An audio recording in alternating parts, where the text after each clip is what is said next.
A paz de Deus, meus irmãos, paz do Senhor Jesus, tudo bem com os irmãos? Espero que sim, louvado seja Deus. Espero que os irmãos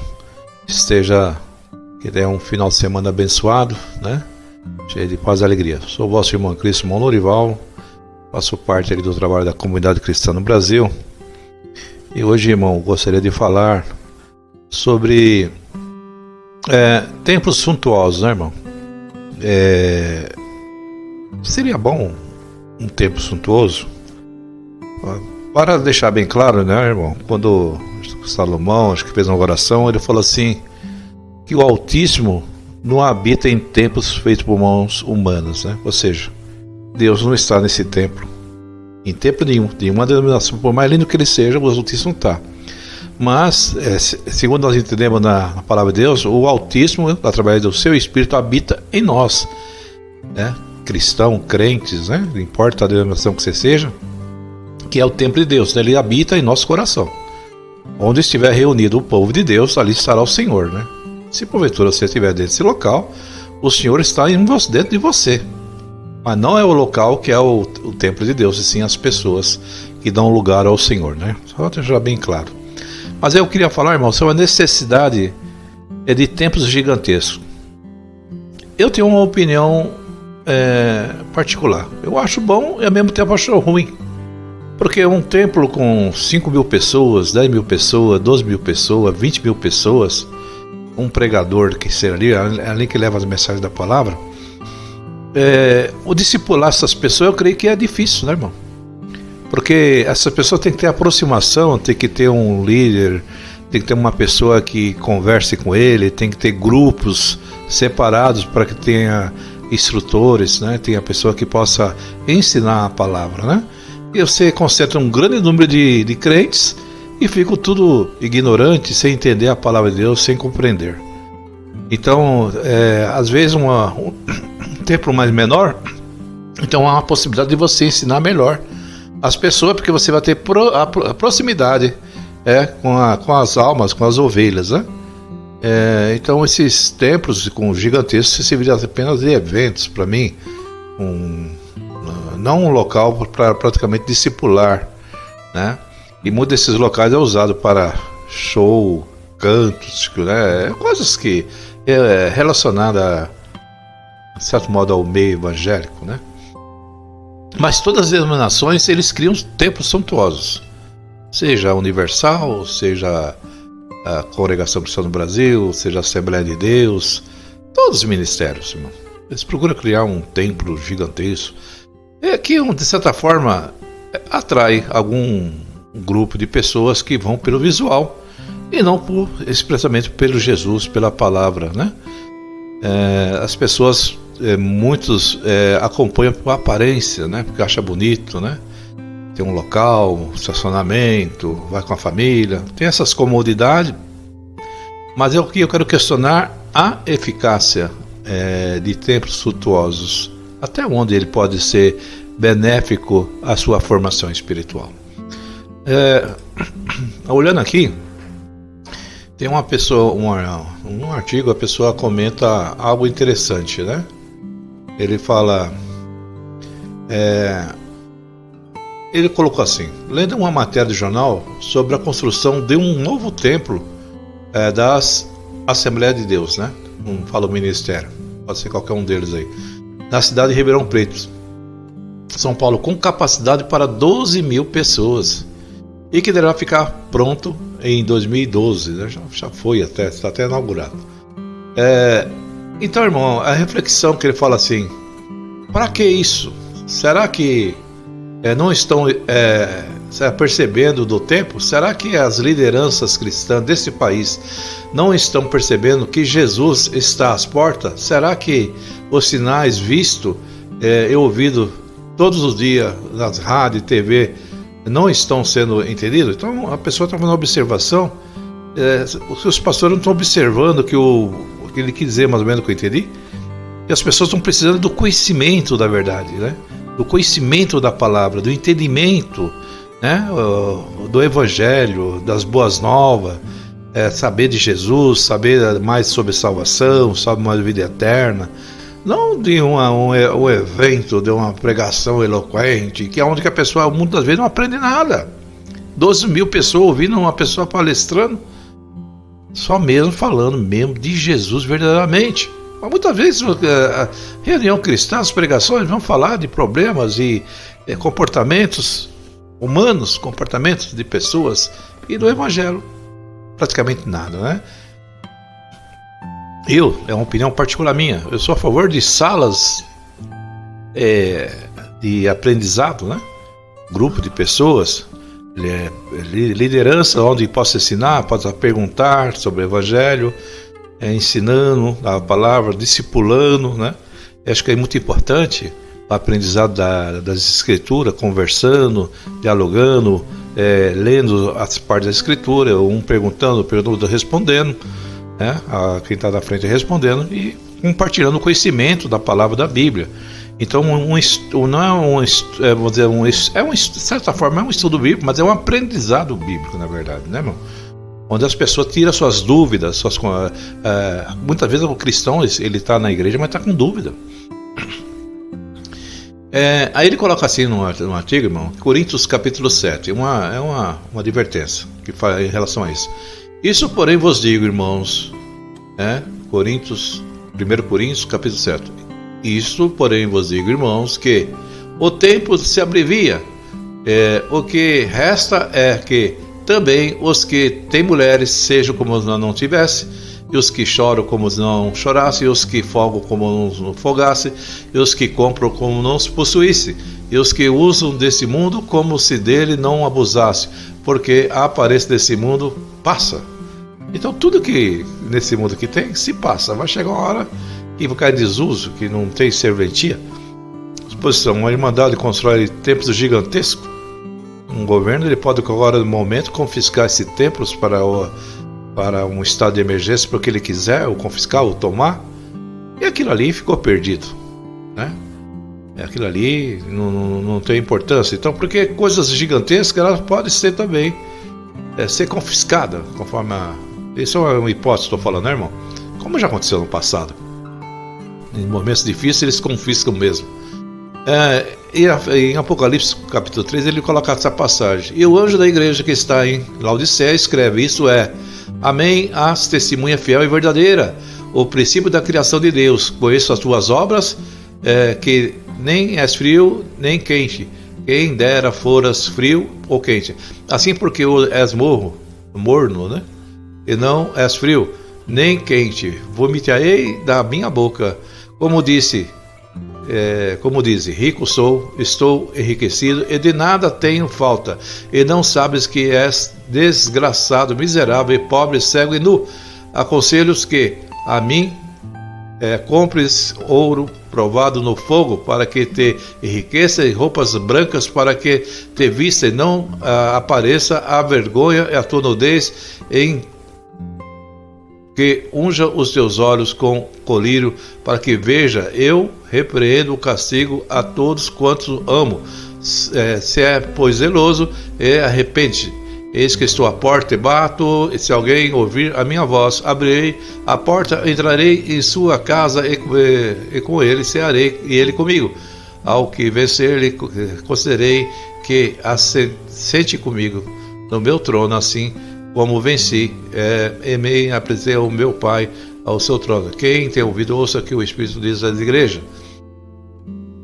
Então, só dá a entender que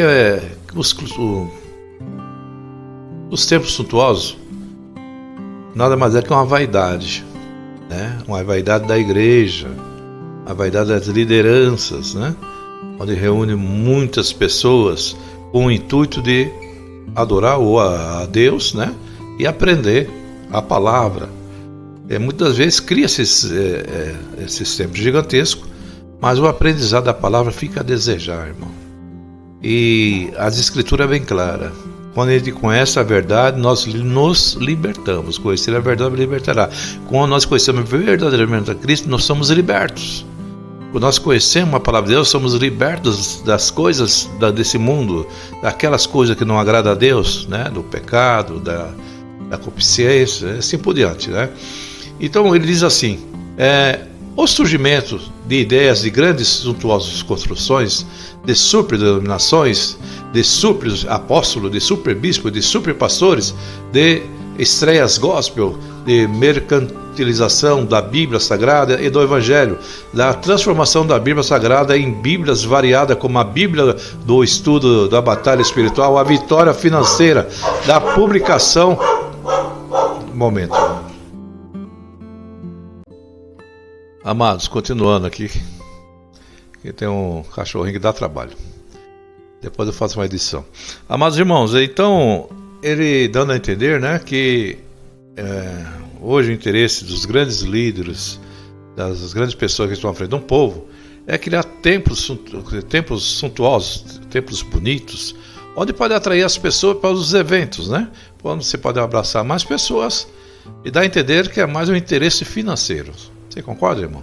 Grandes templos, grandes reuniões, coletas gordas, coletas gratificantes, onde as pessoas vão nesses eventos e acaba contribuindo uma grande soma de dinheiro, lógico, para manter aquele templo, manter aquele padrão, e ali vai muitas pessoas com a posse mais elevada, né? Pessoas que têm mais condições financeiras vão em templos melhores, né? Templos que chamativos, com seus carros, carrão.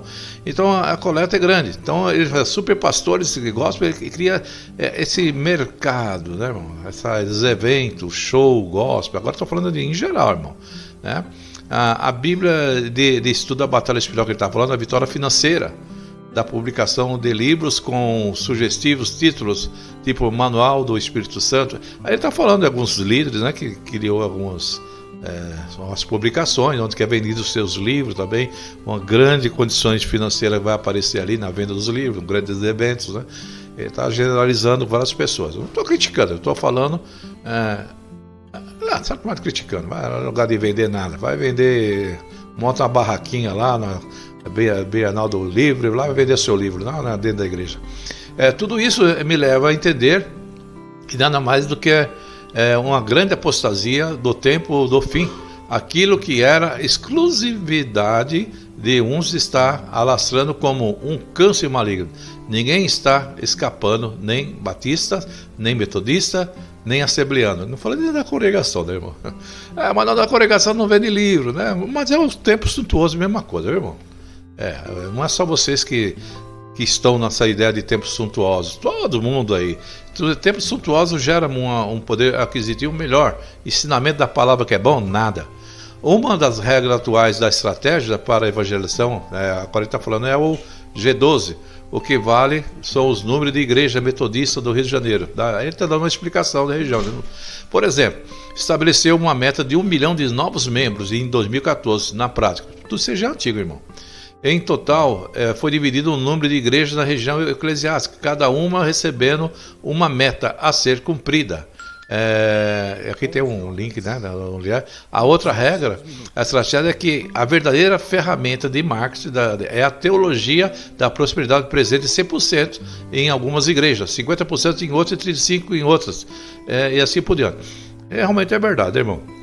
Esses grandes templos suntuosos têm que ter uma motivação forte para atrair, para encher, para que as pessoas estejam voltadas e interessadas. Então, a teologia da prosperidade realmente faz lotar certos templos, onde não é ensinada a Bíblia, não é ensinada a palavra de Deus, é ensinado a pessoa a prosperar. Então, é um lado humano da pessoa que acaba sendo motivado, que ela acaba indo nesses local, não para saber de Jesus, não saber de vida eterna, e sim para prosperidade, né? Onde você fala vocês que vão nesses ministérios sabem muito bem disso aí, né? Tem que ser próspero, né? Então tem que ter uma vida próspera. Como sucesso financeiro, isso significa que você está com aliança com Deus. Nem sempre. Porque Deus já falou bem claro, né? Que o amor ao dinheiro é a raiz de todos os males. A outra, isso quer dizer que você tem que ser pobre. Tem você que está aí, que pode me questionar, vamos ficar com um conselho no salmo, do salmista, que fala assim: Senhor, me dê muito, né? Ele não queria muito para que viesse esquecer do Senhor. Nem me dê pouco para que eu venha falar mal do Senhor, né? mas me dê aquilo que eu preciso, a porção de vida, aquilo que é necessário para a minha vida. Então é isso que nós temos que pedir para Deus na questão financeira. Senhor, eu não quero riqueza para que eu venha mais tarde esquecer de ti. Não quero também viver na pobreza, Senhor. Eu quero ter uma vida digna. Eu quero dar a dignidade da minha família, a dignidade da minha esposa, a dignidade dos meus filhos. Para mim, isso me basta. Então, assim que nós pedimos para Deus. E com certeza Deus prepara os caminhos. E você, se for necessário dar riqueza para você, fica tentando rico, porque você não tem um amor, você quer uma vida digna. A outra regra estratégica que é verdadeiramente o marketing que ele fala, que é do sucesso através da teologia da prosperidade. Aí fala assim que em algumas igrejas 50%, em outras 35%, em outras, né, e 20% em outras estratégias, mas com quase ninguém escapando totalmente de se servir de tal artifício. Então as pessoas usam esse intermédio para chegar ao evangelho. É difícil não deixar enredar pelo caminho apresentado, né, da porta larga, diante de tantos testemunhos de milagres financeiros apresentados diariamente nas rádios, TV, como ele está dizendo num evento aí, ele citou a IURD, né? Um testemunho que ele falou, né? Ele falou de um testemunho, eu não assisti, estou só lendo aqui um artigo falando sobre isso. Eu sacrifiquei uma blaze no altar, aí cobrei o Senhor e ele me deu outro carro que vale 3 vezes mais. E o bispo lá, né? Tá vendo, minha gente? Olha que testemunho maravilhoso. Então, irmão, aparecem pessoas sacrificando no altar, né? Você dá uma coisa material para que Deus responda. A coisa material que dá é na igreja. Assim mantém esses templos suntuosos. Então, esse tipo de prática é feito. E onde está a verdade que liberta o homem? Onde está a palavra? É isso que é importante dizer. Aí ele fala assim: estava em trânsito indo para casa após mais um dia de trabalho quando ouvi um testemunho acima. Fiquei tristemente triste, coração apertado, orei, apresentei diante de Deus meus pensamentos diante desta realidade nua e crua que estamos assistindo. Não fica nem um pouco difícil compreender essa afirmativa de Jesus quando, porém, vier o Filho do Homem, porventura haverá fé na terra? Então, irmão, naquele dia o Senhor não quer saber se você deu uma blaze e conseguiu uma 3 vezes mais, se você deu uma casa e conseguiu 3 casas, né? Se você prosperou financeiramente, se você recebeu milagres, bem cura.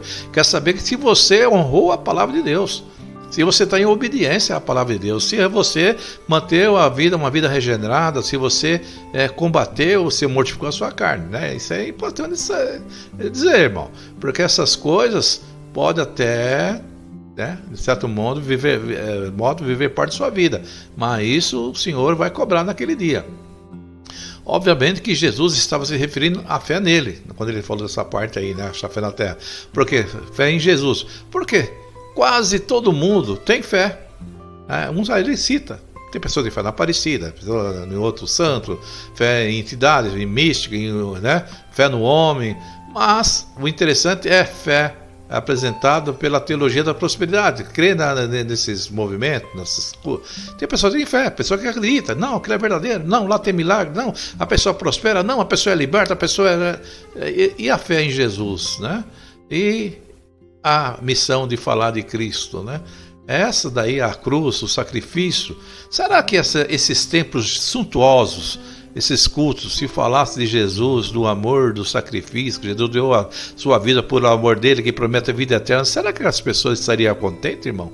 Será que aquelas pessoas que estão nesses eventos, nesses lugares, de repente fosse surpreendido com uma palavra de vida, uma palavra de vida eterna, será que eles estariam felizes? Será que eles iam glorificar Deus? É uma pergunta, né? Ora, se eles afirmam que Deus está sujeito à fé, e se a fé do homem tem o intuito de realizar os desejos delas, né, as vontades dela própria, o homem, né, do homem, concluímos que Deus está sujeito ao homem. Repito, quer a apostasia maior do que esta? Quer o engano maior do que este? Então, irmão, ele está falando, você se você faz, se você crê nesse tipo de coisa, você acha que isso é o certo, então Deus está sujeito a você está fazendo barganha com Deus, você está exigindo Deus, vou dar isso, vou dar aquilo, vou fazer isso, vou fazer aquilo, e o Senhor vai ter que retribuir 3 vezes mais, 4 vezes mais.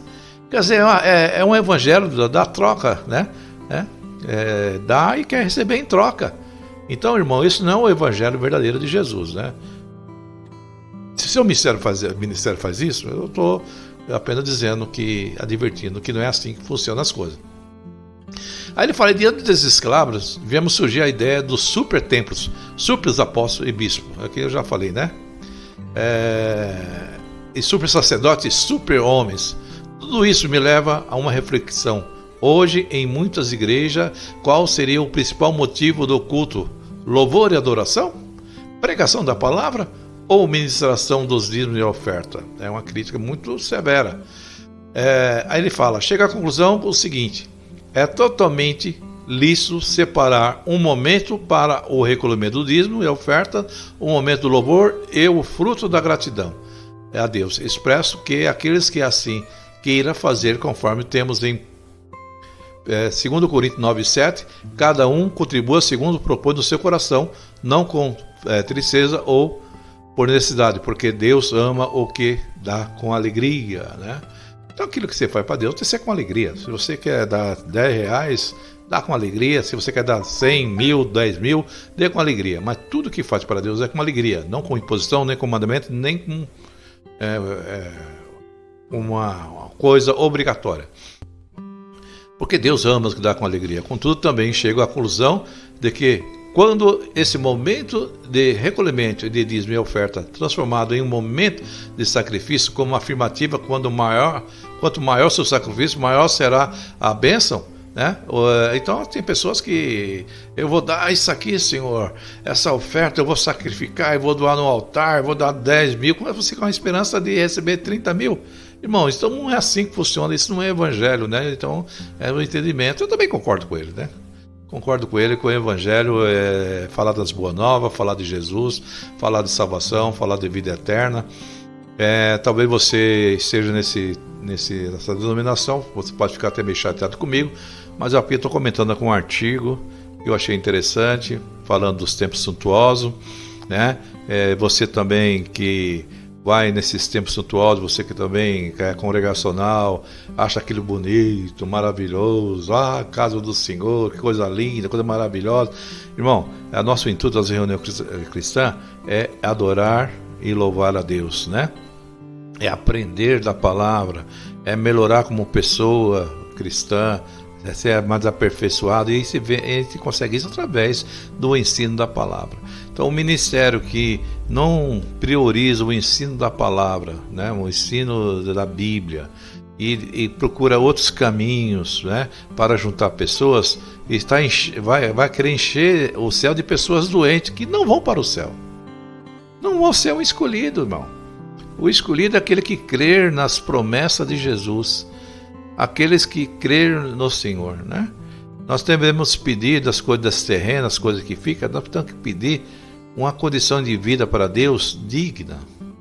Você que é cristão, sabe pedir, peça ao Senhor, né, que você tenha uma vida de dignidade, né, tanto material como espiritual, né? Você tenha paz no seu lar, tenha paz com o seu casamento, com seus filhos, que você possa suprir as necessidades da sua família, que o seu trabalho possa suprir a necessidade do seu próximo também, né? Então, não tem como todos os crentes ser ricos, né? E não pode ser todos os crentes pobres. Mas mesmo que você não seja rico, mas que você tenha dignidade, que você tenha o que comer, o que beber, o que vestir, o que morar. É isso que importa. E que vocês tenham principalmente a paz com Deus. Isso é mais importante ainda, né? Irmão, templos gigantescos, é bonito, é lindo e maravilhoso. Ele tem um custo, ele tem uma necessidade e ele tem um interesse atrás disso também, né? Tanto no seu, né? E o aprendizado da palavra fica lá embaixo. O que é mais importante, né? Você mal aprende. Ouve muito falar em petição, em dinheiro, em outras coisas que não é interessante o Evangelho.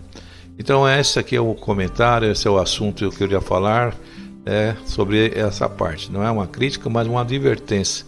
Li a opinião, então tem umas coisas que é a opinião da pessoa, que eu concordo, discordo, mas que eu fiz numa reflexão dele que concordo em muitas partes com ele, e aquilo que eu concordo estava explicando, e realmente é isso mesmo, né? Tempos suntuosos cria pessoas preguiçosas também para aprender a palavra, aprender o Evangelho, pessoas acomodadas, pessoas materialistas, pessoas que pensam que o mundo de Deus é aquilo lá, é ostentação, isso, aquilo. Na hora que vem uma aprovação, na hora que Deus permitir que as portas se fechem, vem os dias terríveis, os dias difíceis, né? O tempo das vacas magras é o tempo de você... Muitos vão negar Cristo, vão negar Deus, porque foi formado um evangelho de prosperidade, um evangelho de vida fácil, um evangelho de vida que não é isso que Deus vai prometer. Que a vida material tem altos e baixos também no ser humano, né? Mas a fé em Cristo não pode acabar. É isso que é importante. Essa aqui é a conversa cristã que eu tenho de hoje. Que Deus abençoe a todos. Todos fiquem na santa paz de Deus. Irmão, se inscreva no meu canal, me ajude, tá bom?